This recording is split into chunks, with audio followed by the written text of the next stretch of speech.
भगवान की मर्जी। एक आदमी मंदिर में सेवक था। उसका काम मंदिर की साफ सफाई करना था। भक्तों और श्रद्धालुओं द्वारा दिए गए दान में से थोड़ा बहुत उसे मंदिर के पुजारी द्वारा दे दिया जाता। इसी से उसकी गुजर बसर चल रही थी। वह अपनी जिंदगी से बहुत परेशान और दुखी था। मंदिर में काम करते करते वह दिन भर अपनी जिंदगी को लेकर शिकायतें करता रहता। एक दिन शिकायत करते हुए वह भगवान से बोला, भगवान जी, आपकी जिंदगी कितनी आसान है। आपको बस एक जगह आराम से खड़े रहना होता है। मेरी जिंदगी को देखो, कितनी कठिन जिंदगी जी रहा हूँ मैं। दिन भर कड़ी मेहनत करता हूँ, तब कहीं 2 जून की रोटी नसीब हो पाती है। काश मेरी जिंदगी भी आपकी तरह होती। उसकी बात सुनकर भगवान गॉड बोले, तुम जैसा सोच रहे हो वैसा नहीं है। मेरी जगह रहना बिल्कुल आसान नहीं है।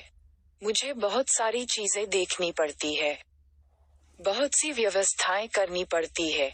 ये हर किसी के बस की बात नहीं है। भगवान जी, कैसी बात कर रहे हैं आप?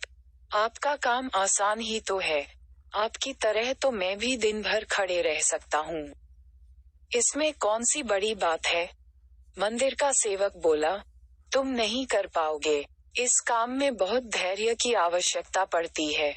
भगवान बोले, मैं जरूर कर पाऊंगा। आप मुझे एक दिन अपनी जिंदगी जीने दीजिए। आप जैसा बताएंगे मैं वैसा ही करूंगा। मंदिर का सेवक जिद करने लगा।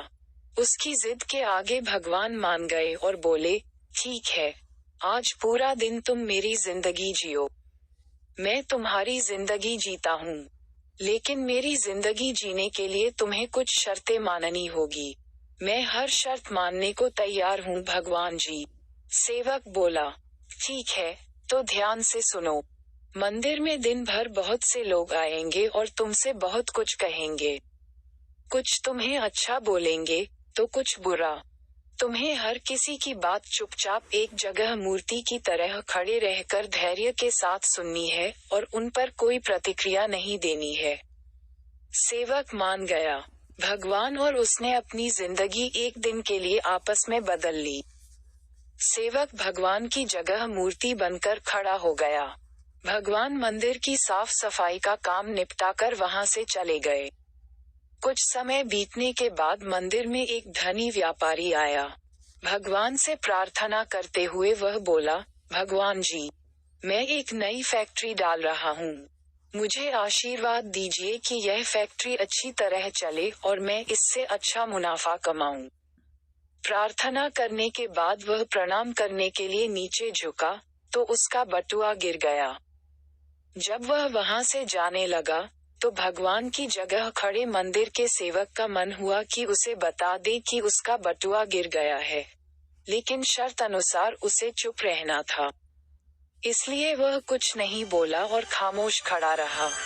इसके तुरंत बाद एक गरीब आदमी वहां आया और वो भगवान से बोला, भगवान जी, बहुत गरीबी में जीवन काट रहा हूँ।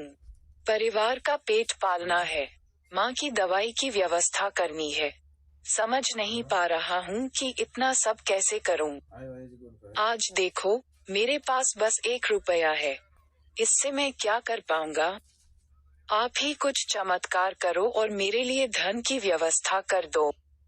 प्रार्थना करने का बाद जैसे ही वह जाने को हुआ, उसे नीचे गिरा व्यापारी का बटुआ दिखाई दिया। उसने बटुआ उठा लिया और भगवान को धन्यवाद देते हुए बोला, भगवान जी, आप धन्य है। आपने मेरी प्रार्थना इतनी जल्दी सुन ली। इन पैसों से मेरा परिवार कुछ दिन भोजन कर सकता है। माँ की दवाई की भी व्यवस्था हो जाएगी। अगर आपको वीडियो अच्छा लगा तो सब्सक्राइब करें और शेयर करें एजुकेशन स्टोरी।